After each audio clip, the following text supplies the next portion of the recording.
Hai Pal, it's Val. Hari ini aku mau bahas soal vulnerability. Sebuah kata-kata yang menurut aku menyeramkan banget.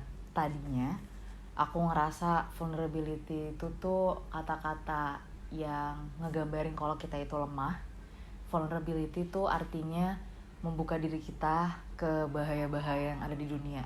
Dan aku yakin di lingkungan kita masing-masing itu juga masih jadi sesuatu yang dipercayai seperti itu. Tapi belakangan ini, konsepsi aku terhadap kata-kata itu tuh lagi berubah. Mungkin aku bisa mulai dulu dengan sebuah cerita. Aku itu dulu sangat mendengarkan lagu-lagu Taylor Swift. Jadi dari aku SMP, I grew up with the songs. Aku tumbuh besar dengan lagu-lagu itu, yaitu jadi lagu Jatuh Cinta Aku, jadi lagu Patah Hati Aku, jadi lagu pertama kali alasan kenapa aku main gitar, terus juga lagu aku untuk ujian praktek ngeband sama teman-teman SMP. Karena aku ngerasa represented of course, dan pada saat itu aku ngerasa itu adalah sesuatu cara dimana aku bisa ngerasa harus mentok gitu. Gue harus jatuh cinta, mentok. Gue harus patah hati, mentok. Gue harus ngerasain ini, mentok gitu. Jadi it's the only way yang aku ngerasa aku bisa jalanin. Lalu seiring berjalannya waktu, ketika aku makin besar, waktu kayak sekitar SMA gitu, aku masih suka dengerin. Cuma perlahan-lahan aku udah shifting nih, kayak aku udah cari lagu-lagu lain yang menurut aku udahlah jangan terlalu baper gitu, kayak nggak usah lah kayak gitu, just listen to something else. Dan akhirnya I did, aku berusaha untuk ya udah cari lagu yang lebih dewasa aku pikir. Dan ya udah, akhirnya 6 tahun kemudian fast forward, aku sempat nggak dengar beberapa album, tapi anyway beberapa hari lalu album Taylor Swift yang Red, yang Taylor's version itu baru keluar. Jadi untuk memeriahkan si launching album ini, ada di beberapa cafe itu kita bisa pesan minumannya Taylor Swift, terus juga bisa sambil dengerin di speaker. Jadi beberapa hari lalu akhirnya aku pergi sama adik aku, kita menghabiskan sore yang indah banget menurut aku, dan kita ngomongin tentang apa yang sekarang kita lagi ngerasain. Dan aku ngerasa aku menyadarkan sesuatu gitu di situ. Ternyata 6 tahun kemudian, waktu aku dengerin itu lagi, aku ngerasa bangga aja sih, kayak wow dulu gue baperan banget ya, wow dulu gue sangat-sangat vulnerable gitu, kayak ringkih, rentan. Tapi sekarang I feel like aku udah gak terlalu kayak gitu. Aku berusaha untuk balance out untuk apa yang kita rasain, apa yang aku rasain di dalam. Tapi sebelum konsepsi itu berubah, aku masih mikir vulnerability itu tuh masih sama yang tadi kita bahas. Itu merepresentasikan malu, itu merepresentasikan kelemahan. Tapi dari momen itu aku juga sadar, oh, it's not about that. Akhirnya aku banyak-banyak baca dan juga nonton soal vulnerability ini. Ada sebuah video yang disampaikan oleh Brené Brown di TED Talk. Ini video juga udah 10 tahun lalu. Anyway, si Brené Brown ini adalah researcher, dan dia itu pernah riset soal shame dan vulnerability. Jadi di risetnya dia itu ada pattern atau pola dari orang-orang yang ngerasa worthy about their lives gitu. Akhirnya ada 3. Yang pertama adalah courage, yang kedua adalah compassion, yang ketiga adalah connection. Courage yaitu yang ternyata diambil dari kata-kata core dalam bahasa Latin, itu artinya untuk berbicara tentang pikiran kita dengan sepenuh hati kita. Wow. Yang kedua itu adalah compassion, bahwa kita harus compassionate ke orang lain dan ke diri sendiri. Dan ternyata menurut videonya si Brené Brown, kita gak akan bisa jadi compassionate, jadi baik ke orang lain kalau misalnya kita belum bisa melakukan itu ke diri kita sendiri dulu.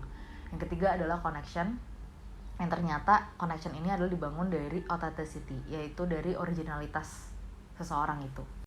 Dan ternyata ada tambahan satu lagi selain ketiga hal itu, yaitu adalah vulnerability.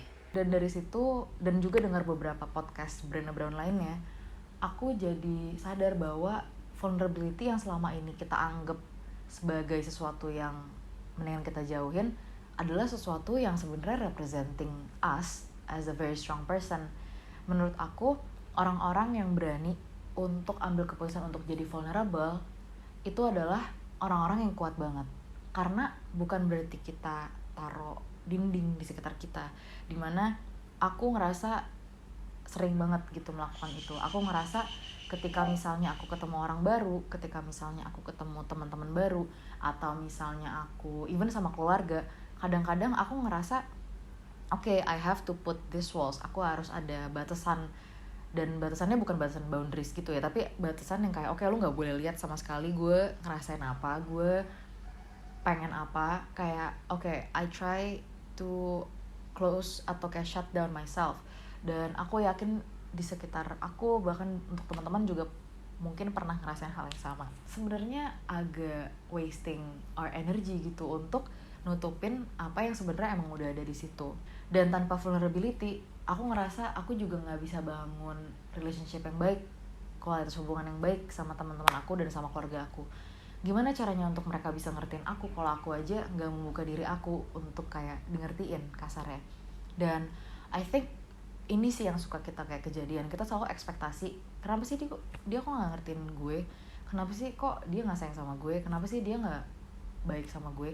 Karena mungkin hal pertama yang kita harus cek adalah apakah I'm being vulnerable enough, apakah aku open up myself gitu dengan semua opportunities dan semua possibilities yang ada. Pengalaman banget, karena aku juga pasti adalah orang yang kayak gitu. Aku suka taruh walls di sekitar aku suka kayak taruh armor atau kayak shield untuk sebisa mungkin gak ada yang masuk ke dalam pikiran atau hati aku. Justru itu jadi gak sehat buat aku, justru aku kebanyakan mikirin tentang itu, dan ujung-ujungnya di pikiran dan di hati aku jadi sesuatu yang gak baik, jadi terlalu draining. Contohnya, aku tuh mencoba sebenarnya untuk jadi diri aku sendiri aja. Aku kan orangnya kadang-kadang emang agak konyol, terus emang agak kayak ya udah emang gini aja. Tapi I don't know why, kayak mungkin karena pengalaman hidup kita juga, kita jadi dibentuk untuk sebisa mungkin ada cangkang yang nge-shield kita itu yang tadi aku ngomongin. Jadi aku juga lagi praktis untuk jadi diri aku sendiri, lebih vulnerable lagi. Jadi aku juga lagi praktis untuk jadi lebih bersyukur pastinya dengan vulnerability ini. Dan ujung-ujungnya kalau misalnya kita kebanyakan mikir dan kebanyakan ngerasain yang gak enak, ujung-ujungnya kita juga kan yang rugi. Aku tahu ini bukan cara yang mudah, ini bukan jalan yang gampang, karena aku juga lagi mencoba gitu untuk jadi 100% myself, 100% Valen gitu. Dan walaupun it might sound easy, tapi I think it's not easy at all. Tapi menurut aku as long as we keep going, kita pasti bisa. Dan yang tadi aku bilang, kalau misalnya orang-orang yang berani untuk ambil keputusan untuk jadi vulnerable, itu sebenarnya adalah orang-orang yang kuat. Jadi gak apa-apa kok untuk kita ngerasa lagi, untuk kita jatuh cinta lagi, untuk kita maafin lagi, untuk kita percaya lagi, dan untuk kita coba lagi. Thank you so much for watching. I hope you learned something from this video. You're worthy and you're enough. Bye.